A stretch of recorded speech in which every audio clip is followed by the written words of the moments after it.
সেনাবাহিনীকে কোনো চুমু খাওয়ার ট্রেনিং দেওয়া হয় না, সেনাবাহিনীকে হত্যা করার ট্রেনিং দেওয়া হয়। সেনাবাহিনী আর কোনো মব ভায়োলেন্স সহ্য করবে না, ফুল স্টপ। খলিলুর রহমানের সাথে সেনাপ্রধানের কোনোভাবে আন্ডারস্ট্যান্ডিং হচ্ছিল না। খলিলুর রহমানের কথার কারণেও খেপছে। জাতীয় ইস্যুতে এই সরকার সিদ্ধান্ত নিচ্ছে সেনাবাহিনীকে অন্ধকারে রেখে। কোনো জাতীয় ইস্যুতে কোনো কথা বলা যাবে না, পরিষ্কার। নো করিডোর বিজনেস, পরিষ্কার ঘোষণা। সরকার সেনাবাহিনীকে অন্ধকারে রেখে সিদ্ধান্ত নিচ্ছে। স্বাধীনতা যুদ্ধ এবং জাতীয় মর্যাদা ভুলণ্ঠিত করতে দেওয়া হবে না। বলছে না ৭১ মানি না, হ্যাঁ এসব কইছে না, এগুলো জাতীয় পতাকা সঙ্গীত পড়া যাবে না, বাধা দিছে না, এগুলো এখন বুঝেন ঠেলা। তারপরে বলছে জাতীয় নির্বাচন অবশ্যই ডিসেম্বরের মধ্যে হইতে হবে। তারপরে বলছে যে সেনাপ্রধানের নির্দেশের অপেক্ষায় থাকুন। মনে রাখেন, তাদেরকে বলা হয়েছে সেনাপ্রধানের নির্দেশের অপেক্ষায় রাখুন। ১ তারিখে ডিসেম্বরের ৩০ তারিখের মধ্যে নির্বাচন না হলে এটার মিন করে আর্মি উইল টেক ওভার, পরিষ্কার ঘোষণা।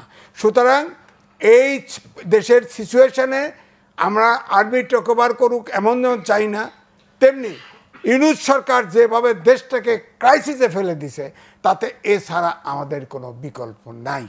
সুতরাং আর্মি আমাদের জাতীয় প্রতীক, স্বাধীনতার সার্বভৌমত্বের প্রতীক। এখন স্বাধীনতা বিপন্ন দেশের জাতির মেরুদণ্ড শিক্ষা খাতকে ধ্বংস করে দেওয়া হচ্ছে। এই জাতিকে উদ্ধার করতে এখন সেনাবাহিনীর দরকার।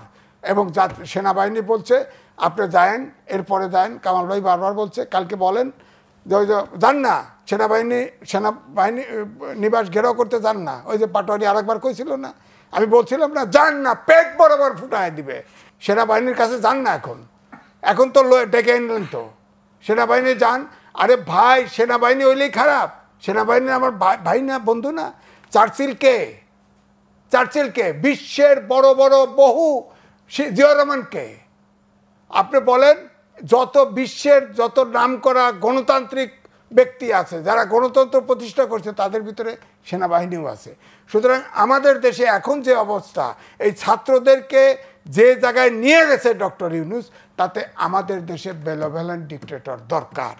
তাছাড়া এই দেশকে ঠিক রাখা যাবে।